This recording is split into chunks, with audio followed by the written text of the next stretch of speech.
Halo guys, balik lagi bareng gue Ali di channel Asokat Story. Di video sebelumnya gue udah membahas nasib Bapak Sunhaji setelah viral ya geng. Dan juga beberapa tokoh-tokoh atau influencer yang membantu Bapak Sunhaji ini geng. Dan di video kali ini gue akan membahas kronologi mundurnya Gus Miftah nih geng, dari jabatan sebagai staf khusus kepresidenan.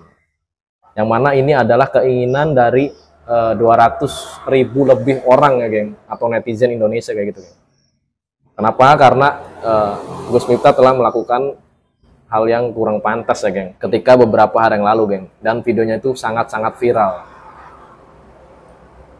Sebelum gue lanjut ke pembahasan intinya, gue akan membahas dulu nih, apa itu pengertian dari staf khusus kepresidenan. Staf khusus kepresidenan, bentar gengs, gue lihat dulu nih. Staf khusus kepresidenan adalah lembaga non-struktural nih geng, atau orang-orang personal yang ditunjuk langsung oleh presiden ya geng, untuk membantu menyelenggarakan pemberian dukungan kepada presiden dan wakil presiden ya geng, dalam melaksanakan pengendalian program-program prioritas nasional kayak gitu. Jadi intinya kepanjangan tangan lah kayak gitu geng. Misalkan mau kampanye kayak gitu, membantu tuh kayak gitu, atau mau ada sosialisasi apa gitu kan di daerah tertentu, nah staf khusus kepresidenan harus membantu kayak gitu untuk memperlancar dan mempermudah ya geng, acara atau program-program yang disampaikan oleh presiden dan wakil presiden kayak gitu ya.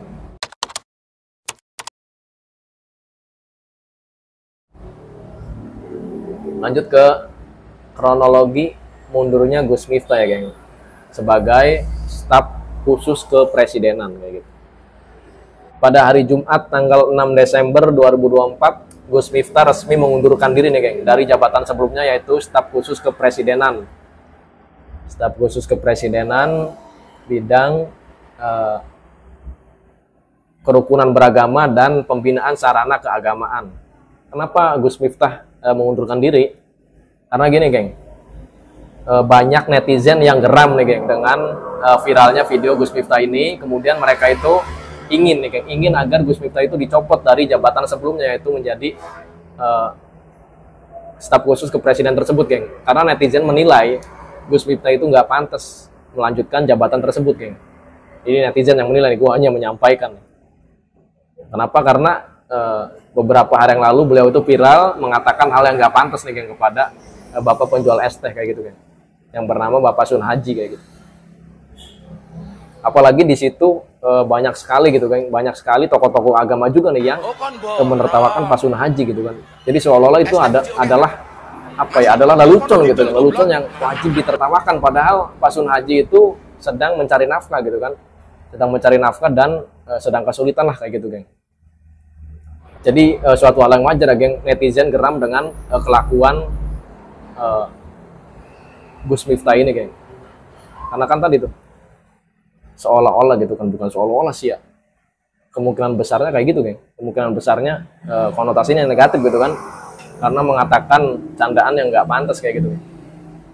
Pada saat pengunduran diri, Gus Miftah mengatakan kepada media kurang lebih seperti ini geng, hari ini dengan segala kerendahan hati dan ketulusan dan dengan penuh kesadaran, saya ingin sampaikan sebuah keputusan yang telah saya renungkan dengan sangat mendalam. Saya memutuskan untuk mengundurkan diri dari tugas saya sebagai utusan khusus Presiden dalam bidang kerukunan beragama dan pembinaan sarana keagamaan.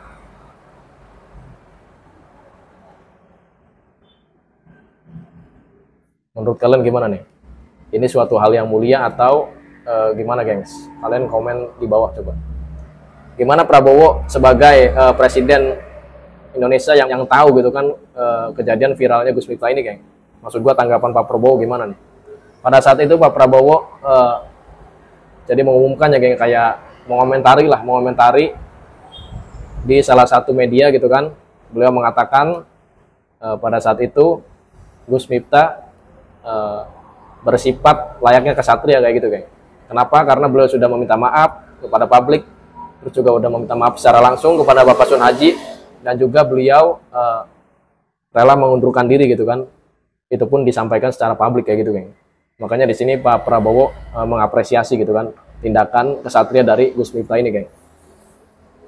Karena kata Pak Prabowo gini geng, ini merupakan hal yang jarang terjadi gitu kan di Indonesia kayak gitu, geng. Mungkin kalau di negara Jepang kayak gini udah ya hal yang biasa gitu, geng, hal yang umum lah gitu kan. Bahkan dulu ketika tahun-tahun 1800-an orang-orang Jepang itu pasti ya, geng, melaksanakan yang namanya tradisi seppuku atau harakiri. Nah, tradisi itu adalah jikalau seseorang nih tidak bisa menjalankan misi dengan baik atau dinilai tidak baik menjalankan misi nih, geng, maka orang itu wajib menghabisi dirinya sendiri kayak gitu. Untuk apa? Untuk menghormati tugas tersebut kayak gitu, geng. Jadi tugas itu di atas segalanya kayak gitu. Tugas dan kehormatan itu di atas segalanya. Makanya mereka selalu menjunjung tinggi tradisi ini nih, geng. Sampai era-era tahun 1940-an baru berakhir ketika PD2 selesai kayak gitu, geng. Tradisinya nggak main-main ini, geng. Ada yang memisahkan gitu kan, memisahkan kelapa mereka nih menggunakan samurai. Ada juga yang memasukkan samurainya ke perut terus dirobek kayak gitu, geng. Ya pastinya itu akan terasa sangat menyakitkan kayak gitu, geng. Dan sekarang di Jepang itu sudah umum kayak gitu, geng. Jadi membuat kesalahan, kemudian yang membuat kesalahan ini akan mundur gitu kan dari jabatannya. Mungkin kalau di Indonesia masih jarang kayak gitu, geng, ya. Makanya di sini Pak Prabowo sebagai presiden menanggapinya sebagai hal yang patut diapresiasi kayak gitu, geng, kepada Gus Miftah ini, geng. Selaku orang yang telah telah viral dan telah mengundurkan diri, geng, dari jabatan tadi itu sebagai staf khusus kepresidenan kayak gitu. Menurut kalian gimana nih, geng? Ini merupakan sifat kesatria atau gimana nih? Buat kalian yang ingin menambahkan, silahkan tambahkan di kolom komentar di bawah. Dan buat lo yang suka dengan video gue, pasti udah klik tombol subscribe dan logo bell dari samping gue Ali. Kita ketemu di video berikutnya. Terima kasih.